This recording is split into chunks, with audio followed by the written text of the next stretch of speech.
Live NFL trivia every Tuesday night on Twitch at 9 p.m. Eastern. Come show off your football knowledge and have a chance to win cash prizes. Check the link in the description to find out more. And now, on with our feature presentation. In the 1970s, few teams were as dominant as the Dallas Cowboys.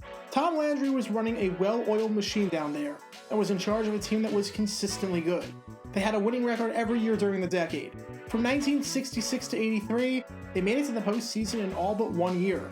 In a 9-year stretch during the 1970s, they made it to the NFC Championship game 7 times. They made 5 Super Bowl appearances during the decade and won 2, including one of the most dominant defensive performances by any team in a Super Bowl era at Super Bowl 12, where the Cowboys won 27-10 and held starting quarterback Craig Norton to a 0.0 passer rating with 4 completions and 4 interceptions.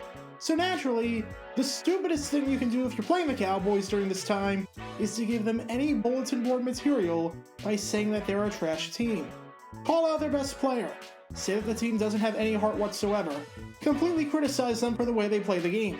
Why anyone, let alone a head coach, would be dumb enough to trash talk the Cowboys during their golden age is beyond me. However, that's exactly what New York Jets head coach Walt Michaels did in 1978 prior to their game against the Cowboys, and it backfired in absolutely spectacular fashion. This is the story behind the stupidest trash talk against the Cowboys in NFL history. Before I talk about the game, we need some context about the coach in question that made these comments. That man was Walt Michaels. To say that Michaels was a somewhat unconventional and outspoken head coach would be an understatement. There's tons of stories about Michaels, from the time that he took a phone call at halftime of the playoff game against the Raiders from his hometown bar and ran about Al Davis thinking that it was a prank call, to the time after a loss against the Bengals that he reportedly showed up to his press conference drunk. But while Michaels was a pretty outspoken guy, it always involved either himself or his own team. He never got the opposing team involved. In that sense, the controversial figure was not unlike other coaches. As general manager Al Ward said when he hired Michaels, he's got some old-fashioned values, including discipline, and he won't compromise them. Keep the old-fashioned and discipline thing in the back of your mind, because in just a few minutes, those principles are completely getting thrown out the window. Initially, when Michaels took over the Jets in 1977, it was ugly, as the Jets went 3-11 for the 3rd straight year. However, in 1978, for maybe the first time since the merger, the Jets actually looked competitive and looked like a pretty good team. They started the season off with a 2-0 record, had a 3-game winning streak at one point in October, and through 14 weeks, were sitting at 8-6. Not only were they on pace for their first winning season since 1969, which was so long ago the merger hadn't even taken place yet, but they had an outside shot at the postseason, only sitting 1 game back of both wildcard spots. The Jets would have to run the table and get some help, but it wasn't out of the realm of possibility that New York would be playing some late December and January football. Unfortunately for New York, that didn't happen. On December 10th, they traveled to Cleveland to take on the Browns in a must-win contest. To New York's credit, they showed incredible resiliency, as after trailing 27-10 entering the 4th quarter, they came all the way back to tie the game. However, the Jets lost in overtime after Don Cockcroft hit a chip shot 22-yard field goal to win the game for the Browns 37-34.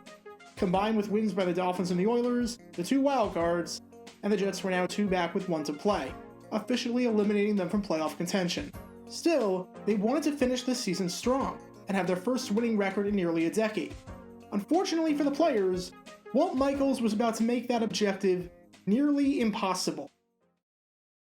Entering the final week of the season, the Jets had what seemed like an impossible game on paper.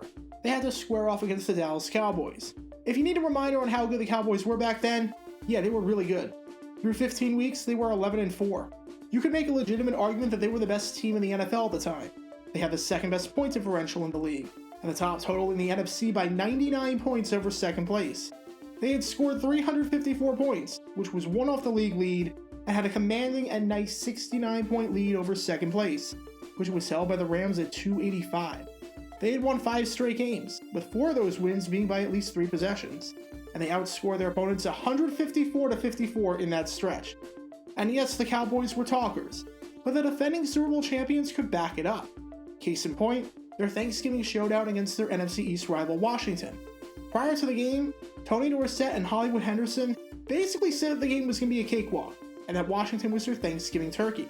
Sure enough, the Cowboys won that game 37-10, leading 37-3 at one point in the 4th quarter, and they outgained Washington in total yardage by a commanding 507-201 margin.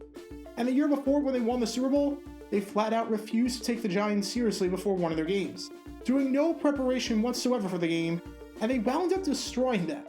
I made a video about that game, which you can learn more about by clicking the card in the upper right corner. The Cowboys could do that, because even though they talk the talk, they had the talent to walk the walk.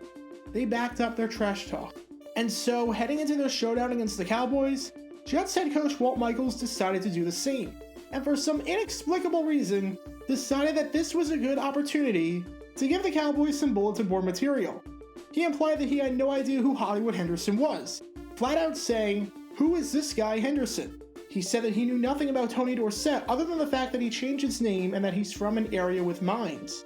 He said that the Cowboys were too tall, too mean, and too nasty. And they closed it off by saying, "There are two things that you win football games with.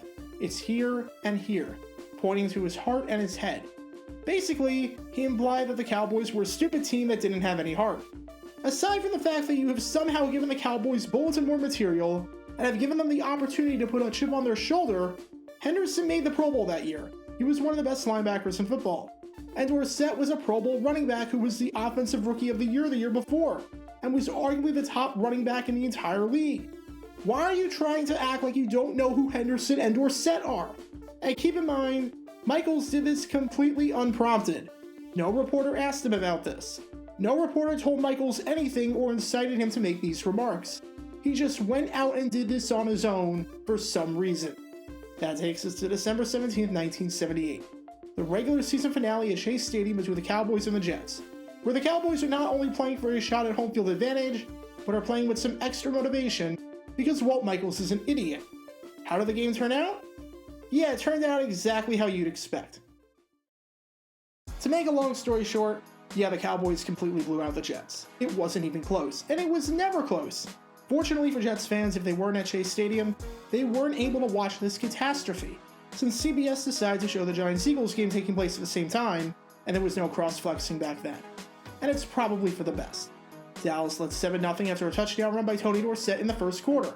They led 10-0 at the half, and by the start of the fourth quarter, they were up 23-0, holding a 4-possession lead. When all was said and done, the Jets lost it 30-7. Dallas didn't even play Roger Staubach, as Danny White got the starting nod here, and it didn't even matter. The Jets got sacked 5 times, while Dallas didn't get sacked all game. The Jets only put up 137 yards of total offense, and they turned it over 4 times. Quarterback Matt Robinson went 8 for 28 with 102 yards and 3 interceptions, posting a 14.6 passer rating, which is roughly 3 times worse than if you did nothing but spike the ball into the ground on every single play. And that Tony Dorsett fella that Michaels had no idea about? Yeah, he had 121 yards rushing, another 27 yards receiving, and he scored twice. So good job on that front. Why did Walt Michaels decide to do what he did? Who knows? It's Walt Michaels we're talking about here. He was a bizarre coach. But of all the things that he did during his career, even though this one isn't talked about a whole lot, this one might be the worst of them all. Because trash-talking Tom Landry's Dallas Cowboys might be one of the stupidest ideas by any coach in NFL history. Be sure to like this video, ring the notification bell, and subscribe down below if you haven't already, as it helps the channel out a lot. And be sure to check out Twitch every Tuesday night at 9 p.m. Eastern for your chance to play NFL trivia and win cash prizes. Link in the description below. If you want to see videos like this condensed down to 60 seconds, then follow me on TikTok at JRGator9 and subscribe to 60-Second NFL History on YouTube. To see highlight videos of players throughout the history of the NFL, subscribe to JG9 Highlights. Also, special thanks to all of our Patreon supporters for helping the channel. Your support is greatly appreciated. See if you can become a patron and request future video topics in the description below.